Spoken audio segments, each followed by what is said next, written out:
Hi, I'm the Last Goth Unicorn, and do you like aliens?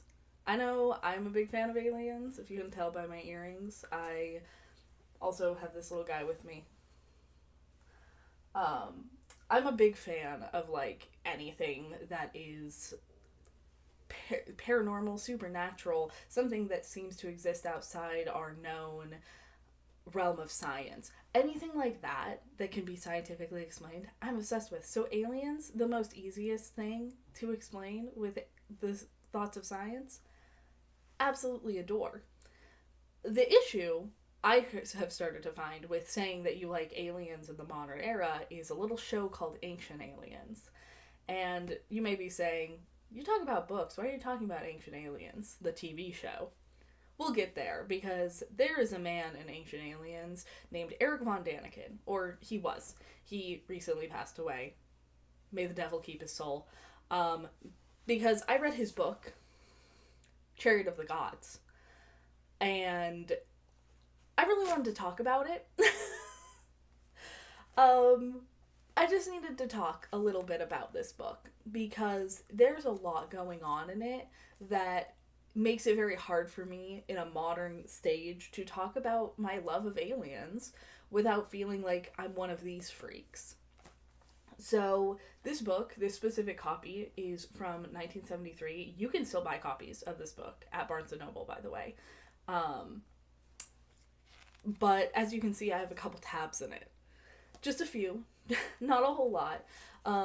The pink tabs, we'll get into the tabs in a minute. But I've got a couple tabs in here. So, the issue that I have with being this kind of alien person is it's all racist. It's all just really, really, really racist and also built on a literal logical fallacy called the argument of incredulity, um, which essentially just means basically every argument in this book is I cannot imagine X, so it can't be true, or I can imagine X, so it must be true. Which is like, it just sucks to pick this up and read it because that is just the worst argument ever. It's also built on what I call look likeism, which is the other side of incredulity, which is the idea that this looks like this, so it must be the same thing. I can I can show you so many different things that look like something else that just simply aren't. Like, do you know how often do you know why we call things phallic and yonic? Like, so I'm going to explain this book to you, specifically in regards to my tabs here. And so my tabs is the green is anytime I was deeply confused by something and just wrote either the phrase, huh? What? Question marks? Question marks? What is this? Question marks? What are you talking about? Question marks? Anytime I write something like that is what the green were, which you can see there's a lot of green. The pink is anytime there was just it was just straight up racist, and I probably missed some to be perfectly honest because it's pretty sparse in pink. And then this one little purple one back here, if you can see it. That one we'll get into later. So I'm just gonna go through a couple of these. I don't think I'll read all of them because I think you'll get the picture at some point. Um, and you may say for some of these where I'm just writing like, huh? I'm taking it out of context. I promise you, in context, it doesn't make sense either. Like, in context of where it is in the text, it doesn't make sense either. But just to start off strong, let me let me read this one. This was the first thing I found in this book that made me go, I'm gonna need to annotate this, aren't I? So, in a courtyard which has now been restored, there are a jumble of stone heads which, on closer observation, appears to be made up of the most varied races. For some of those faces have narrow lips, some have swollen, some have long noses, some have hooked, some have delicate ears, some have thick, some have soft features, and some angular. And some of the heads wear strange helmets. Are all these unfamiliar figures trying to convey a message that we cannot or will not understand, inhibited as we are by stubbornness and prejudice?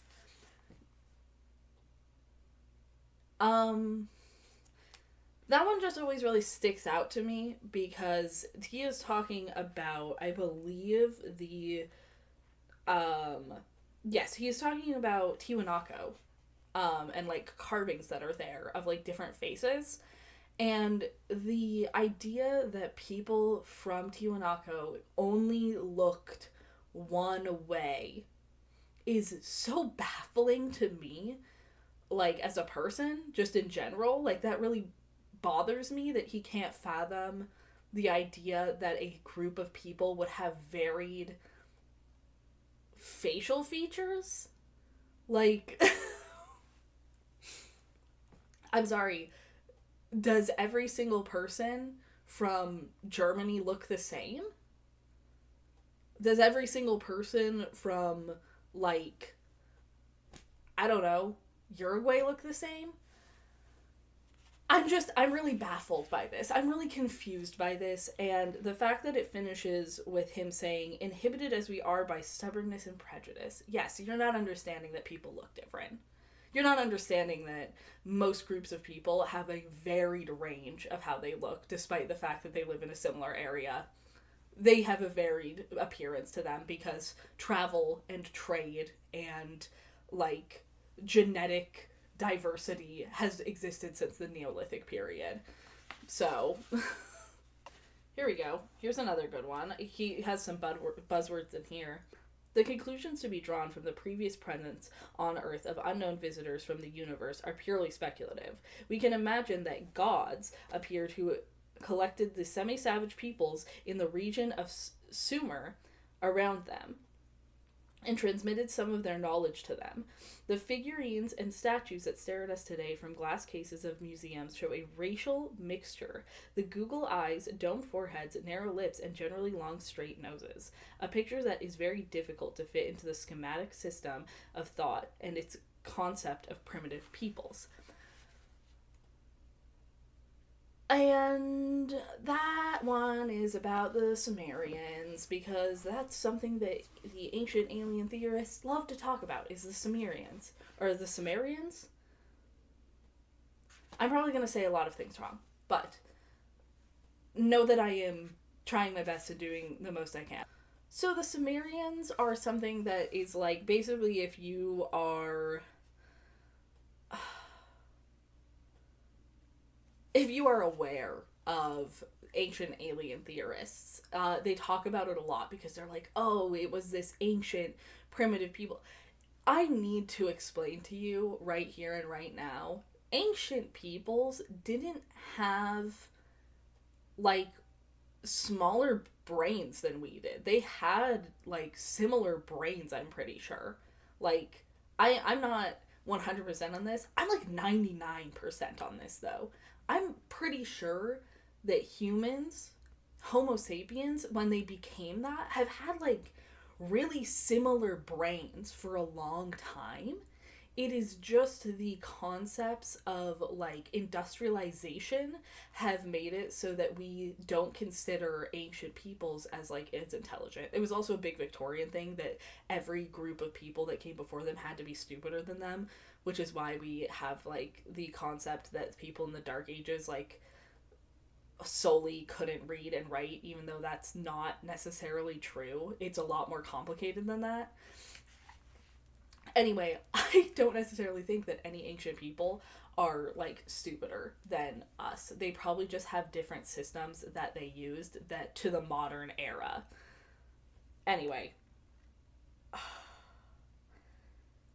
the usage of the concepts of semi-savage people and the fact that the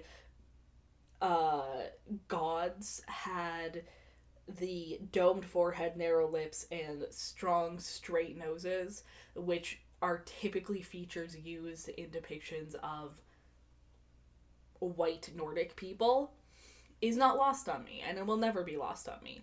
That's like the majority of these things, is that he will take a group of people who are not white, typically. Actually, I think always. He takes a group of people that are not white, and he says, these people were unintelligent, and these people were not, like, these people were basically animals, is where he goes. And then he says, and then aliens showed up and made them intelligent. Wrong. Wrong, actually. We have a lot of evidence that shows that people were just intelligent and that they had their own systems of things. We have, like, a lot of archaeological and anthropological evidence of these things. Oh, this one I have to read because this one's going to go into what I call the thesis of this book later. So, this is going to be a long read. We know that our primitive forefathers did not know what to make of the astronauts' superior technology. They worshipped the astronauts as gods who came from other stars, and the astronauts had no choice but to patiently accept their adoration as divinities, an homage, incidentally, for which astronauts on unknown planets must be quite prepared. Keep that in mind. Some parts of our Earth are still inhabited by primitive peoples whom a machine gun is a weapon of the devil. In the case, a jet craft may well be an angelic vehicle to them, and a voice coming from a radio set might seem to be the voice of a god. These primitive peoples, too, naively hand down from generation to generation in their sagas their impressions of technical achievements that we take for granted. They still scratch their divine figures in their wonderful ships coming from heaven on cliffs and cave walls. In this way, these savage peoples have actually preserved for us what we are seeking today. We're just going back to the thing I was talking about where he perceives a lack of technology as, like, the ultimate lack of, like, being a human. He thinks that if you don't have technology, you're less than human, is basically how he acts through this entire book. And I get it. It was the 1970s, and people reading this book couldn't do their research, right? Like, it was, well, they could, but it was a lot harder. So if you picked up this book and you just assumed that this guy was telling you everything in good faith, of course you're gonna be like, oh wow. But man, oh man, it's really rough. It's really rough. Oh my gosh, this is one of my favorite things. There's also this really funny thing he does where he'll talk about, like, paintings, like a lot of cave paintings, and he'll say it looks exactly like a woman in modern trousers and like a modern polo shirt. And I'll look at the image and I'll go, it doesn't look like that at all. Like, you're using a lot of imagination to see modern trousers and a polo shirt. Like, it's really rough in a lot of this. One of my question marks here is giants haunt the pages of almost all ancient books, so they must have existed. What? That is the concept that humanity imagining people that are large. Like, we do that today just for funsies. Like, I don't find it hard to believe that a bunch of people independently of each other would invent giants, because it's not hard to imagine humans being larger, right? Like, if I would be more compelled by something like this if it was like, oh, a bunch of different cultures imagined, I don't know, let's say giants who all had green skin and 4 arms and a third leg. That would be compelling. That would be a compelling argument. But if we look at the evidence of a lot of different ancient cultures and their beliefs and the overlap in those things, you can actually see that there's a decent amount of cultural exchange that likely happened to get from point A to point B. Like, there's probably a lot of time changing how these things are perceived in order for X thing to look like X thing. This is going to be things like the puka and oh man, what are they called? Like, pukas and holdafolk are going to be very similar. These are like next in like cultures that are like directly connected to each other, but over time they have probably come to look a lot more similarly than they originally started, you know, because these cultures have connected to each other. Anyway, I'm getting on a high horse about some of this stuff. I'm just supposed to be talking about how awful this book is. Oh, this one is actually not racism. This one is for eugenics, where he writes, "Today the possibility of breeding an intelligent human race is no longer such an absurd theory." That is eugenics, my friend. That is so eugenics. Good for you. You've really learned a lot. Oh my gosh. Also, something else that I hate, and this goes back exactly to my Puka Holdafolk thing, is that they talk a lot in this book about specifically the Epic of Gilgamesh and the Bible being really interconnected, and I really hate that. I hate this argument because these texts, these concepts originate from a very close-knit location. Like, they originate from really similar places on the map. Like, there is genuinely no doubt in my mind that the Epic of Gilgamesh and the Bible are connected in like a anthropological, like, continuation of myth kind of way. Like, sorry if that's controversial, but it's really hard for me when they are using this to, and when they're using the Bible and also the Epic of Gilgamesh, but specifically when they are using religion to try and defend the concepts, like these racist concepts that, like, it's so hard to be accepting of this kind of information, right? Like, and it's not like hard as in like, oh, I don't want to accept that this could be true. It's hard as in, I don't want to accept that other people truly think this. But I shout out to my friend who thinks or has frequently said that Jesus is an alien. That is fucking funny. Let's see. I have another eugenics tab here. The very man who wants to preserve the religious dogmas of the Bible intact ought to be interested in clarifying who actually educated men in antiquity, who gave them the first rules for a communal life, who handed them down the first laws of hygiene, and who annihilated the degenerate stock. Bro. Oh my god. That's so bad. I can't. That's so bad. I can't believe I read this whole book looking back. I read this like a year ago, so I don't remember a lot of this. I just recently flipped through it to put tabs in it by any note that I made inside of it that says eugenics, racism, question marks. That one is really rough. That didn't happen. People learned these things over time because that's how learning works. Like, it's like when you're a teenager and you have to start learning how to, like, wash your face better because you're getting acne. Like, it's stuff like that. And you can say, oh, don't your parents teach you that? They did not. I had to learn that shit on my own. And you have to learn the kind of, like, products that actually work for you. Like, you learn over time. So, like, nobody was out here just killing off people who were less intelligent. It's, like, kind of widely regarded some of the first signs of, like, modern human intelligence is the idea of helping mend a broken bone is seen in, like, an ancient skeleton.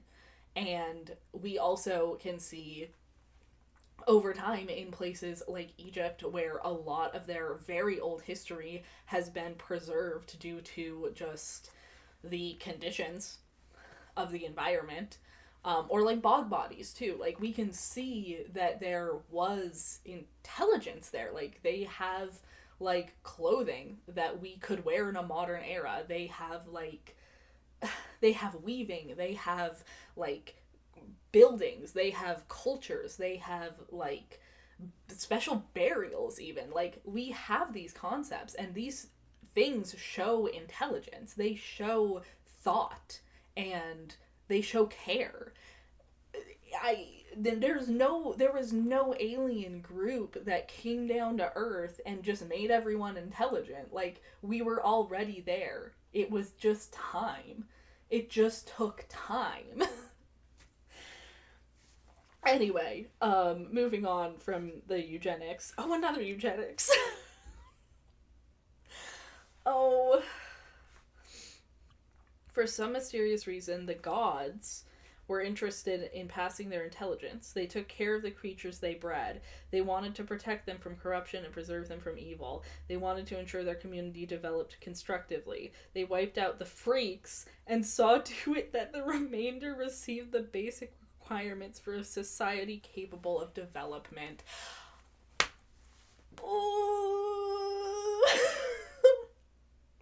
I'm so sorry. This is really bad. I needed to I feel the need to let everyone know that Eric Von Daniken, as approachable as he seems in in Ancient Aliens, his original text, this is from 1973. His original one is from 1971, I believe. So this is probably from one of like the first print batches. This book, I believe, reveals so much about who Eric Von Daniken is as a person. And I am sure that the ones you can buy in a modern era are so much more palatable, right? Like, they just have to be more palatable. There's no way he got away with just reprinting this into the year 2026. Like, there's simply no way. I'm just gonna skip ahead a lot because there is so much of this. Oh, also there's this... I want to skip ahead, but there's so much in here that's just stupid. Like, how are the ancestors of Mayas supposed to have known the Earth is round? A lot of cultures knew the Earth was round, actually. A lot of them did. We have evidence that Egyptians, like, a very, very, very long time ago, knew that the Earth was round. Why wouldn't the Mayans know that the Earth was round? Like, there are a lot of different cultures from a lot of different time periods that discovered the Earth was round. There was just also a religious push to believe that the Earth was flat, because it was a religious push, because in the start of the Bible it says that the Earth is flat. Okay, anyway, let's see if I can just speed past some of these.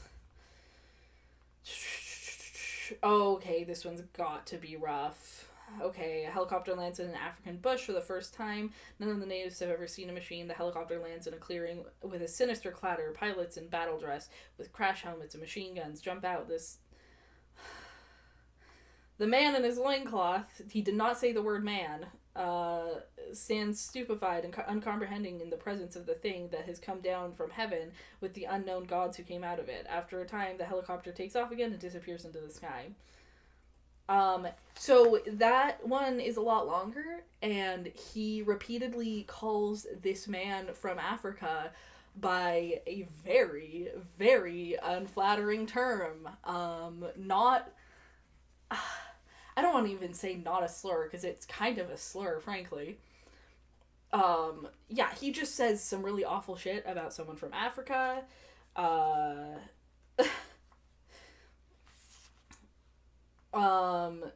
This one I think is kind of important. Undoubtedly, the strategists of the A-bomb and H-bomb war did not directly... Oh, God, I can't read this one.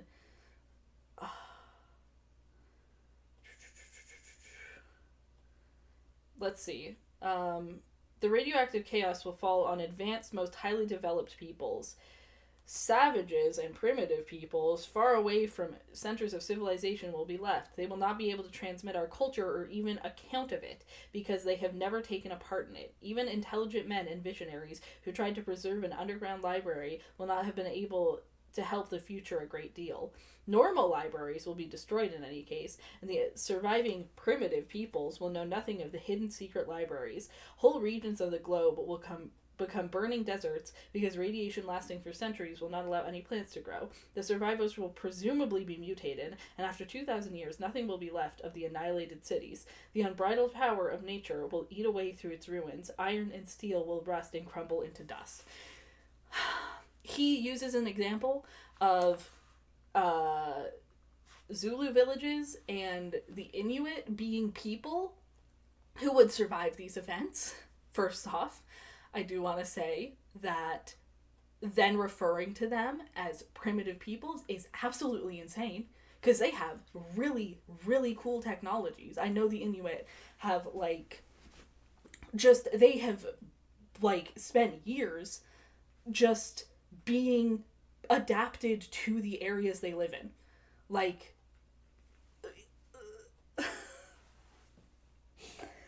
It is just so ridiculous to me to say these horrible, horrible things about, indigenous groups, essentially. Anyway, this guy was German. I have to remember that.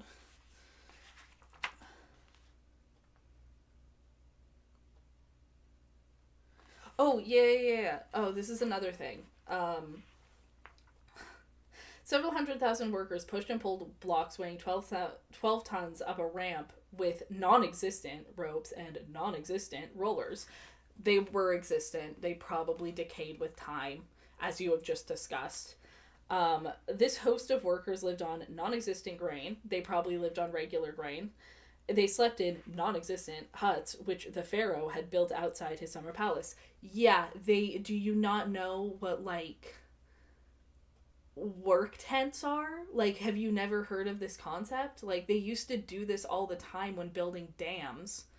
They would bring in workers and they would set up temporary housing for that thing, typically just canvas tents, and then when they were done they would take them down. Anyway, the workers were urged by an encouraging heave-ho over a non-existent loudspeaker, and so the 12-ton blocks were pushed skyward.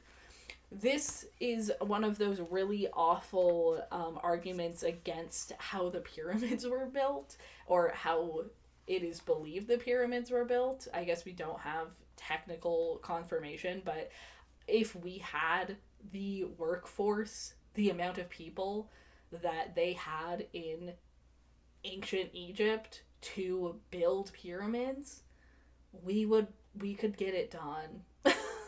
Genuinely. I don't know what to say. Anyway. Oh my gosh. I hate this one too. Who put the idea of corporeal rebirth into the heads of the heathen? And whence came the first and audacious idea that the cells of the body had to be preserved so that the corpse, preserved in a very secure place, could be awakened to new life after thousands of years? They did not believe that. They believed that the preservation of the body was important for the afterlife. That's all I have to say about that. That is literally what they believed. They believed that the preservation of the body and the items that were important to the pharaohs in life needed to be preserved in a specific way in order for them to pass into the afterlife so that they could be there in peak condition. There was no idea that they were coming back. That is an idea he's inserted in here, is that mummies must mean that you're gonna be reborn, right? So he has this whole idea that mummies being preserved means that they're preserved so that they can be reborn. That there's some way to come back to life. And I have no idea. He just pulled this idea out of his ass. Because there is no explanation for where this concept came from. He just firmly believes it.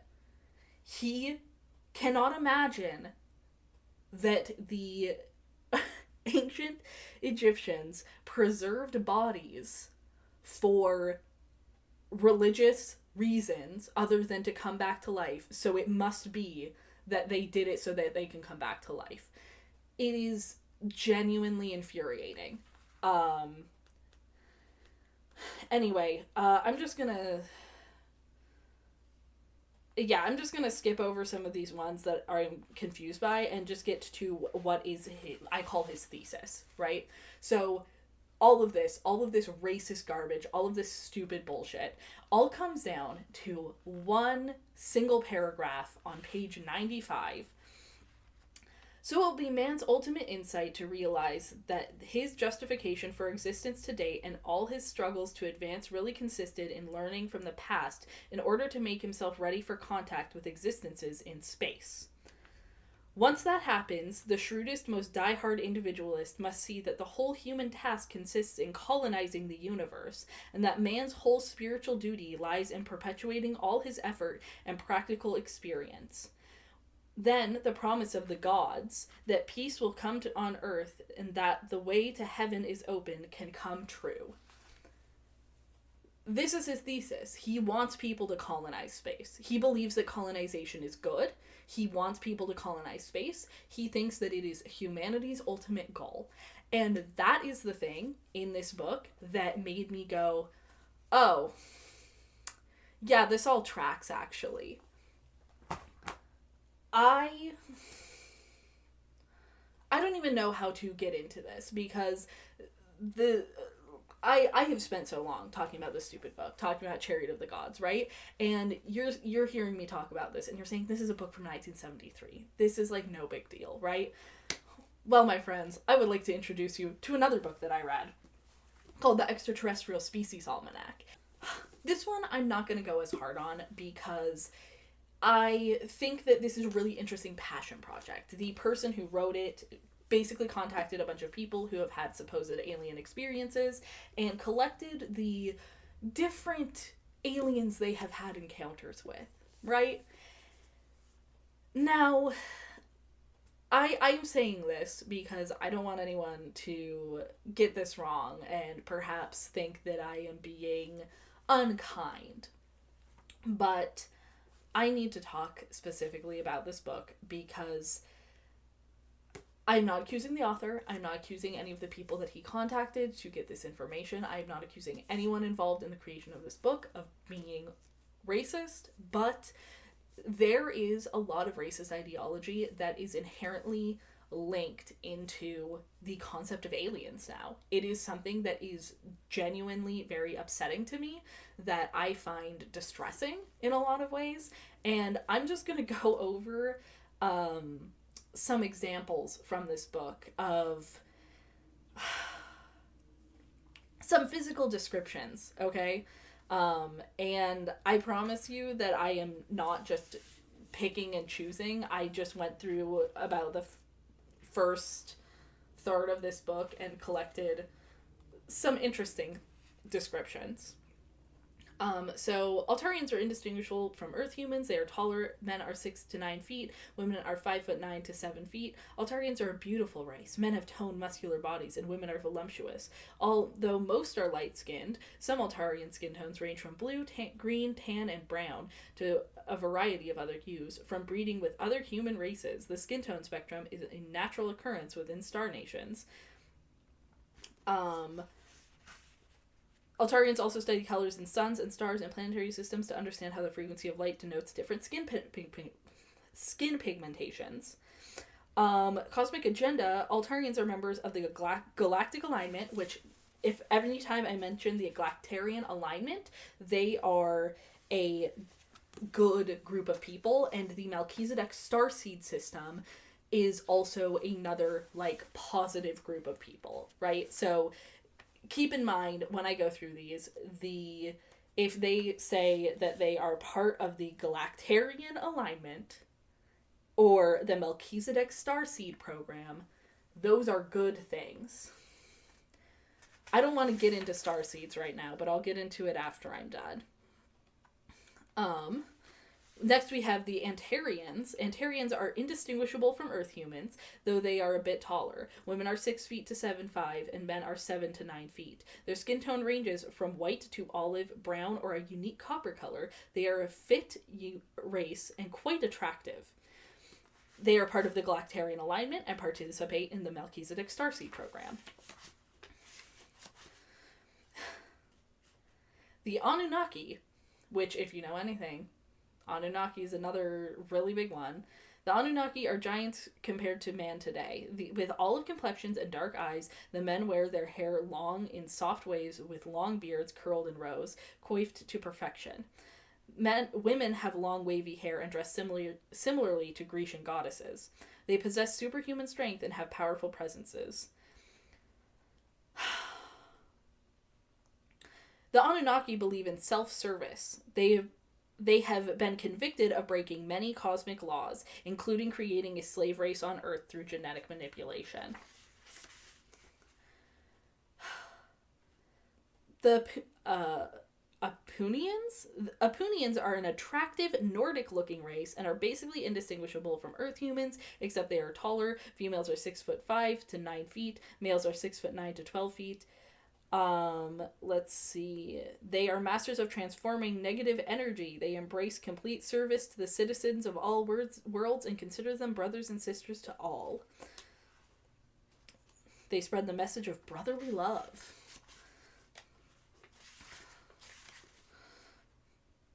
Aryans are indistinguishable from Asian races on Earth. Women and men are slender and stand from 5'9" to 6'6".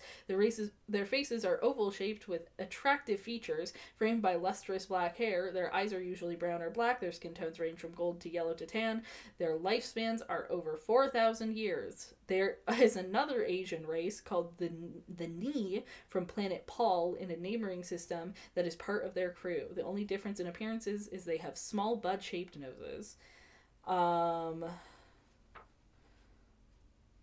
They warred for so long, and there was a loss of life that counted on both sides. They realized how useless war was.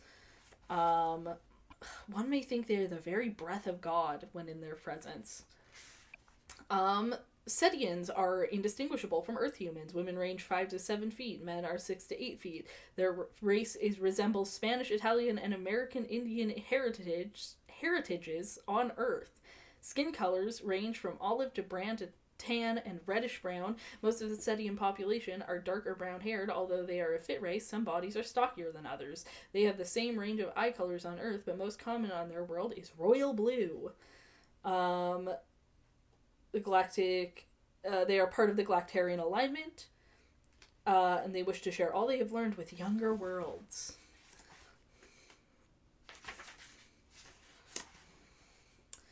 Clarions are indistinguishable from Earth humans. Females range on average are 5'5", and males are 5'9". They are petite, round facial features, various colors of hair, and angelic eyes, the same display of colors on Earth, that are slanted and almond shape. Clarions are assisting Earth to rise up out of duality and into universal ascension. There's a lot of buzzwords in here. Next we've got Eridanians. Eridanian men range from 6'4" to 8 feet, and women 6 to 7 feet. By the way, the gender dimorphism in this book is actually insane to me, because they're always like, yeah, the men are 10 feet tall and the women are 7 feet. That's a lot. Like, that happens on Earth, but this is an average? This is, like, normal. Anyway. Eridanian men range from 6'4" to 8 feet, and women 6 to 7 feet. The Eridanians are attractive and Nordic-looking, with blonde or brown hair. Their eyes are typically blue, green, or a combination of both. They have a beautiful shade of light blue skin that glistens naturally. Oh, hold on. What's their cosmic alignment? Oh, they're participating in the Melchizedek Starseed program. Of course. And when I say that these things are good, specifically in regards to, like, the Melchizedek Starseed program, which I will talk a tiny bit more about in a minute, I am saying that the book is portraying it as good, not necessarily that the concept is good. Anyway, next is the Lady of Light. The Lady of Light is a magnanimous woman who's about 5 feet tall. Gazing into her spectacular blue eyes is like gazing into the wisdom and knowledge of the linear fabric and time and space. Her skin glows like refracting moonlight. Her blonde hair shines like threads from the lining of clouds dipped into the furnace of the sun. Her white celestial gown is ultra-dimensional, and stars live and move within the material's radiance. She's just a white woman, and she is, like, the most important woman to ever live. It says throughout history, other names associated with Our Lady, or the Lady, is Our Lady Fatima, Our Lady of Guadalupe. They called her the White Buffalo Calf Lady. In Egypt, Hathor or Isis. In Greece, Demeter or Diana. And then there are a bunch of different ideas of encounters with her. Then we have Lyrians. Lyrians are indistinguishable from Earth humans except for their tremendous heights. The Lyrians were Titans and the original Aryan race. They are part of the Galactarian alignment and participate in the Melchizedek Starseed program.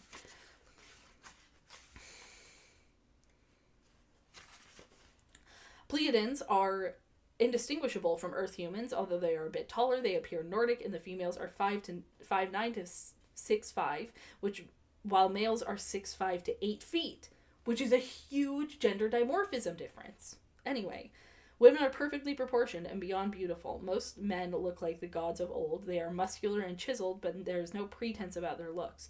They live the perfection of the soul within and without. Some higher dimensional Pleiadians have uniquely colored eyes besides the normal blue, green, and brown. Those hues include aqua, teal, violet, pink, orange, or a combination of some or all colors. Where's their cosmic agenda? They're part of the Galactarian alignment and the Melchizedek Starseed program. And we're just going to finish off with the Renegade Pleiadians. Renegade Pleiadians are powerful beasts, evil titans standing 8 to 13 feet tall. They manipulated their gene pool in order to produce warriors built like tanks to alter their original hair and eye color to black or brown. Black or dark brown. They are aligned with the Orion Empire, which is our token evil group of this book. Now, what I want to say about this book, because I don't want to go any deeper, because all you're going to get is that there's a lot of people, a lot of space aliens, supposedly, that are very Nordic looking, that are all really good, and then there are a bunch of evil greys, and there's a bunch of evil lizard people, and there's some shit happening between the Galactarian alignment and the Orion Empire, and I just don't want to get into it because I find it all very sad, frankly, because it is just kind of repackaged white supremacy in a way that is definitely supposed to be more palatable for most people. Here's the thing with this book. There is such a lack of interesting aliens. Most of them are very humanoid. So let's get into this, right? This portion here is humanoids. This portion here is greys. So we have this huge portion in the front is all humanoids. This portion here is greys. This portion here is animal insect variants. This one is hybrid races. This portion that's a little bit thicker is reptilians, and then this last portion that I just lost is just the weirdos and the freaks. Like, this one is just called other extraterrestrials. I simply don't believe that a significant portion, like more than half of this book, is humanoids. Like, anyway, I don't want to get too deep into it because I don't want to be mean to this author. I think that this book is very fascinating. I think that I would like more information on people's individual encounters throughout it. There's a couple times where it gets into people's individual encounters, but I really don't think it gets into it enough. I think that most of the things in it are incredibly racist. I don't like the idea that so many people out there believe in this concept of a Melchizedek starseed program. And I say that because the starseed concept is something that I believe to be extremely predatory on people who feel like they are different. So, if I did not know that I was autistic for most of my life, then I mean, before I knew that, I did think something was wrong with me, and I did want to be an alien. I thought it would explain everything. So I think that this concept could be very predatory to people who feel different. And that is just something I don't like at all. I think it's really bad because it is taking this idea, this concept that you are different. There's something different about you. It makes you special. But it's also pocketing it into a slot where you start believing in white supremacy as well, because the concepts that stand next to this Melchizedek Starseed program are the concepts that are brought forth by Eric von Daniken, that aliens came to Earth to breed humans to be more intelligent and to be a more powerful race. And that just really gets into a lot of the concepts of white supremacy. And I don't know how to explain that better, other than to say that, like, if you don't want to believe that you are the same, like, technical group, like, every single human on Earth is a Homo sapien, right? And if you truly want to believe that as a Homo sapien, you are different, like, there's something about you that is genetically, foundationally different than another group of people, I would like to ask you why. I would just like to ask you, and I would like to say, why do you need this belief? Why do you need this concept, this foundation to your own belief system? Because it's just simply not. It's you need to do some soul searching, like, genuinely. You need to examine in yourself why that is a problem. So yeah, that is what I wanted to talk about today. I actually read 2 other books to try to talk more about this. One of them just ended up being just regular stuff about UFOs, which was fine. And then the other one I recently started reading and had to give up on because I have another belief about, like, alien abduction stories that just felt really deeply confirmed in this book. And I have this concept that I call shelf books, where sometimes I read a book as someone who reads very, very, very indie things. I will read a book sometimes and I will say, this book needs to stay on the shelf. So, like, I think probably one of the things that should have stayed on the shelf was, like, The Age of Scorpius. That should have been a shelf book. This last book that I read, one that I read by somebody that I know, definitely should have stayed on the shelf. Like, it's the concept of a book that is so personal that you just need to keep it to yourself, because if other people see it, they're gonna hurt you.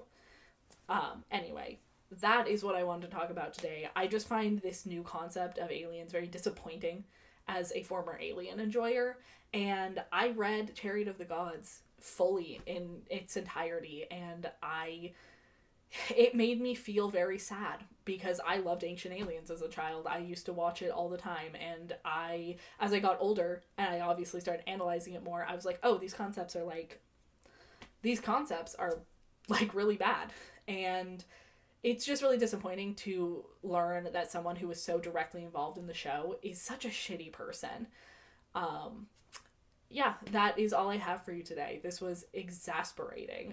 Thank you so much for watching if you are still here. And I hope I can show you something that I really like next time. Stay off-putting and stay obscene.